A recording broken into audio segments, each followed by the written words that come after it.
Microsoft Excel 2013 Saving an Excel Workbook. Once you have begun working with your spreadsheet, you will want to save it periodically.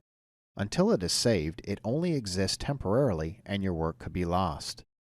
To save a workbook, click on the Save button found on the Quick Access toolbar, or you can navigate under the File tab and either choose Save or Save As. Because this is the first time saving this workbook, you will be brought to the Save As options. And under here you can see some of the recent folders that I've navigated to, but I can also browse out to the folder location where I would like to save this file. Just have to navigate out to the location and make sure the location is displayed in the address bar located up here. After you've navigated to the correct folder location, now you need to name your workbook.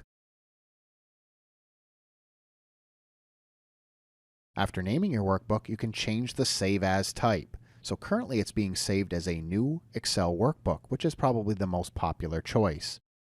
But from the drop-down, you can choose from some other formatting options, such as an earlier workbook and a PDF document. Once you're set, all you have to do is hit the Save button.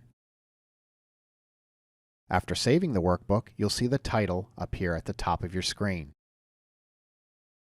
And that is Saving an Excel Workbook in Microsoft Excel 2013.